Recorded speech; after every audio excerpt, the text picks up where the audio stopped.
La sagesse, la compréhension et la connaissance. L'évangile, la philosophie, la politique et la diplomatie. C'est par la sagesse que l'Éternel a fondé la terre. C'est par l'intelligence qu'il a fermé les cieux. C'est par sa science que les abîmes se sont ouverts et que les nuages distillent la rosée. La Bible a établi un lien étroit entre la connaissance, la compréhension et la connaissance.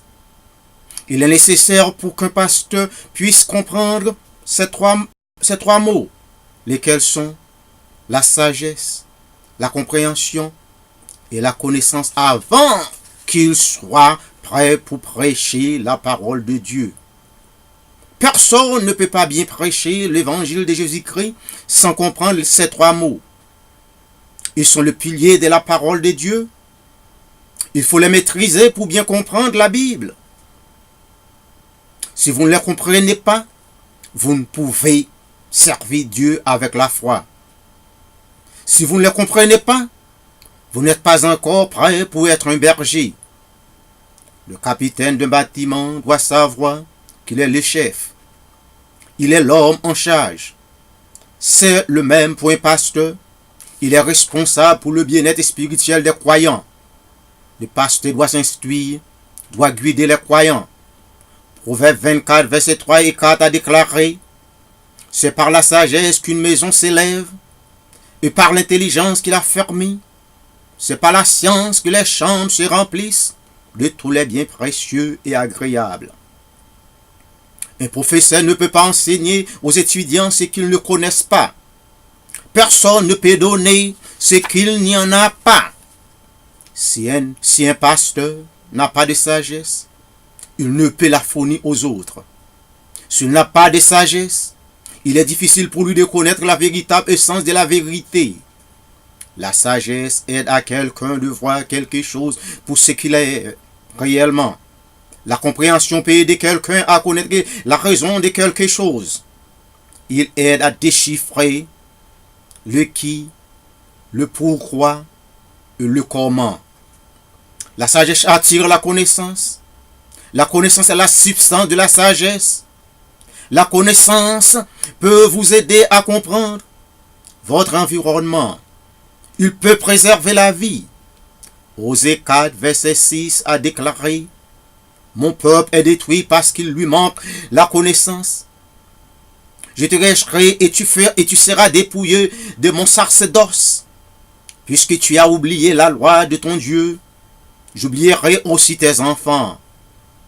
Beaucoup de croyants n'aiment pas entendre parler de la philosophie.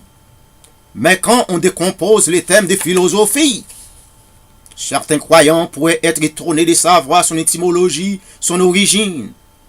Ce n'est pas mon intention de parler au sujet de la philosophie, mais il est important pour qu'un pasteur, les croyants, connaissent l'origine de la philosophie. Le mot philosophie vient du grec philo, j'aime, et sophia, la sagesse. Il signifie donc l'amour de la sagesse. Nous, croyants, doivent aimer la sagesse. Par la sagesse, nous pouvons obtenir des connaissances. La sagesse nous rend humbles. La sagesse nous a fait comprendre que nous savons rien, que nous ne savons rien. Elle accélère, motive le goût du savoir en nous parce qu'elle tend à reconnaître notre faillibilité. Et quand quelqu'un devient sage, il est plus réfléchi, introspectif et tolérant de l'incertitude. Un homme sage sait qu'il doit parler et quand il doit fermer sa bouche. Proverbe 17, versets 27 et 28 a déclaré: celui qui retient ses paroles connaît la science, et celui qui a l'esprit calme est un homme intelligent. Les sensés, même quand ils s'étaient, passent pour sages. Celui qui ferme ses lèvres est un homme intelligent. La sagesse est une source épistémique de confiance en soi, mais une manque d'arrogance épistémique.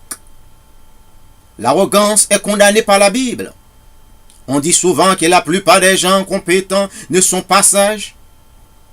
Ils ont tendance à être arrogants.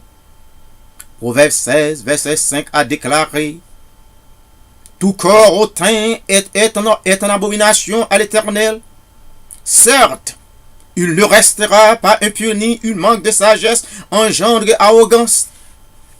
La vantardise, c'est le résultat de la fausse connaissance. Faire cervelle.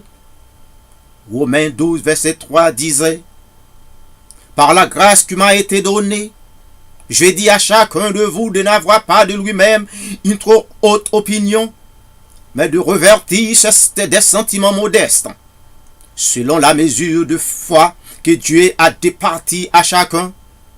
Il est donc d'avoir des connaissances, mais il est inutile sans la sagesse. Tous ceux qui veulent une vie paisible, une vie d'une bonne réputation, doivent être sages.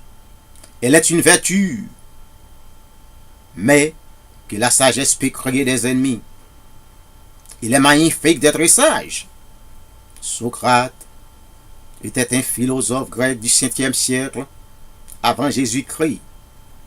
Il est crédité comme l'un des fondateurs de la philosophie occidentale.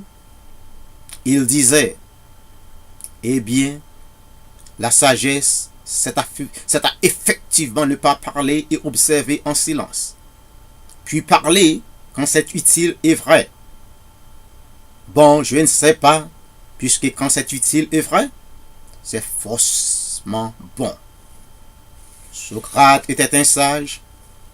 Il n'est pas une question qui a dit la vérité. La vérité est la vérité.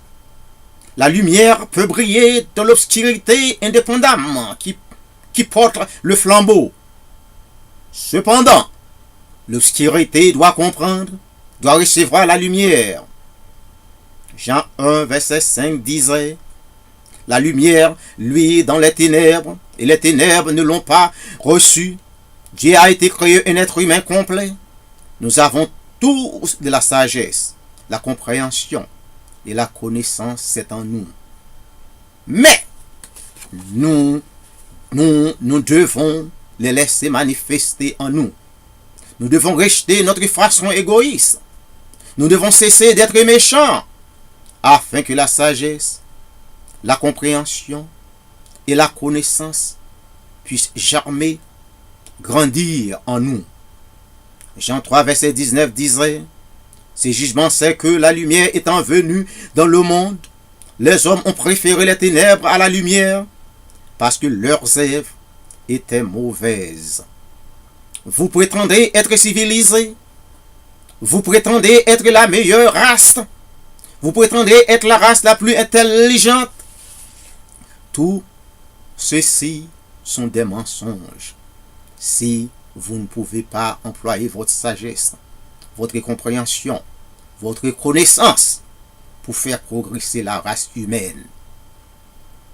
Une nation qui défend le bien,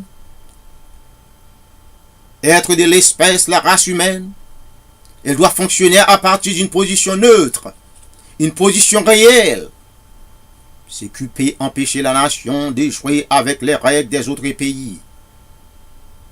La sagesse, la compréhension et la connaissance sont très importantes pour la religion chrétienne. Malheureusement, la plupart des croyants ne comprennent pas la valeur de ces termes. Jésus-Christ, dans son enseignement, a souligné fortement sur la sagesse.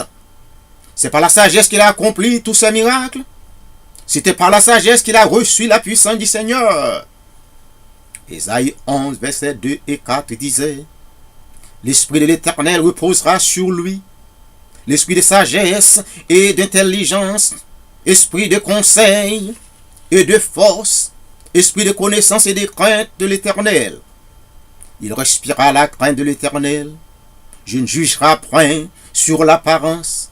Il ne prononcera point sur un oui-dire, mais il jugera le pauvre avec équité et il prononcera avec droiture sur les malheureux de la terre. Il frappera la terre de sa parole comme d'une verge, et du souffle de ses lèvres, il fera mourir le méchant. Jésus-Christ a utilisé sa sagesse pour changer le monde. Il a changé le monde pour toujours. Le monde avant Jésus-Christ était un monde sans la charité. C'était un monde sans la sainteté pour la vie. C'était un monde sans respect. Avant l'arrivée de Jésus-Christ dans ce monde, chaque culture a pratiqué l'esclavage et le sacrifice humain, mais les civilisations grecques et romaines de grande renommée. Le sacrifice des enfants était commun entre les religions païennes. L'arrivée de Jésus-Christ sur la terre a délivré tous ceux qui étaient en captivité. Jésus-Christ était le plus grand homme n'a jamais vécu. Il a apporté la sagesse, la compréhension et la connaissance dans la politique, dans la diplomatie et la vie en général. Les politiciens du monde doivent utiliser leur sagesse, leur compréhension et leur connaissance pour apporter la prospérité à leur peuple. Ils doivent utiliser leur sagesse afin d'avoir de la compassion pour les pauvres. Ils doivent utiliser leur sagesse pour appliquer, respecter la primauté du droit et la séparation des pouvoirs. Les politiciens du monde doivent utiliser leur sagesse, leur compréhension et leur connaissance pour transformer le monde pour le mieux, comme Jésus-Christ l'a fait. Nous vivons dans un monde où les plus forts enchaînent les plus faibles en raison du manque de sagesse, la compréhension et la connaissance. Ésaïe 5, verset 13 disait: c'est pourquoi mon peuple sera soudain emmené captif, sa noblesse pourra de faim, et sa multitude sera desséchée par la soif. Mais les politiciens du monde maltraitent, abusent et volent la richesse de leur pays parce qu'ils ne sachent pas mieux que cela. Ils ne connaissent pas la vérité. Ils deviennent avares. Ils se mettent en esclaves parce qu'ils ne savent pas la vérité. Jean 8, versets 31 et 32 disait: et il dit aux Juifs qui avaient cru en lui: si vous demeurez dans ma parole, vous êtes vraiment mes disciples. Vous connaîtrez la vérité et la vérité vous affranchira. Une manque de sagesse dans la diplomatie font le monde devient un endroit dangereux pour vivre. Pour les hommes ont inventé des armes nucléaires juste pour se détruire. Il est irrationnel de penser que les hommes ne se soutiennent même pas de leurs propres enfants. Ils ne pensent pas même aux conséquences d'une guerre nucléaire. Ils ne voient que, mais ils ne pensent pas. Proverbe 16, verset 2 a déclaré: toutes les voies de l'homme sont pures à ses yeux, mais celui qui pèse les esprits, c'est l'Éternel. La sagesse est impérative dans la diplomatie. La conduite des fonctionnaires, des négociations et d'autres relations entre les nations, des gouvernements doivent être contrôlées par la sagesse, la compréhension et la connaissance. Que Dieu bénisse tous ceux qui font la sagesse et l'humilité deviennent le puissant instrument de la diplomatie. Nous avons besoin de la sagesse, la compréhension et la connaissance afin d'hériter le royaume de Dieu. Le bon Dieu a utilisé ces trois mots pour effectuer tous ces miracles. Il les quitta pour nous comme un patrimoine pour mener notre affaire quotidienne. Il est essentiel pour que les croyants aient la sagesse, compréhension et la connaissance. Les philosophes, les psychologues, les chefs spirituels et une variété de penseurs ont essayé de comprendre le concept de la sagesse. Il ne faut pas se vanter.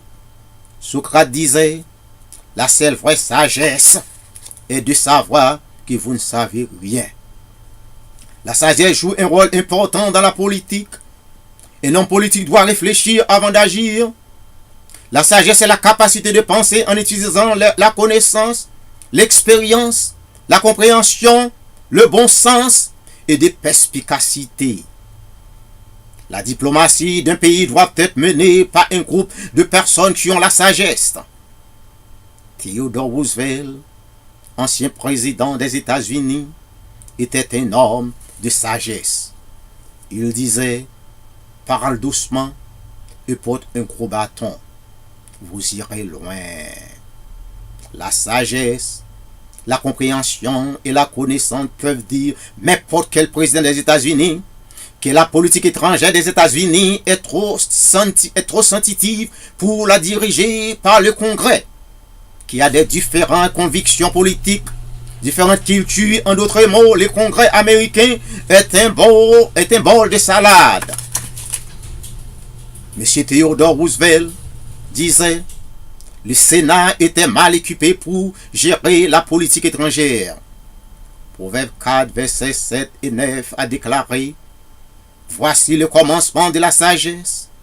Acquiert la sagesse et avec tout ce que tu possèdes, acquiert l'intelligence. Exacte-la et elle te lèvera. Elle fera ta gloire. Tu t'embrasses. Elle mettra sur ta tête une couronne de grâce. Elle tonnera de magnifiques diadèmes.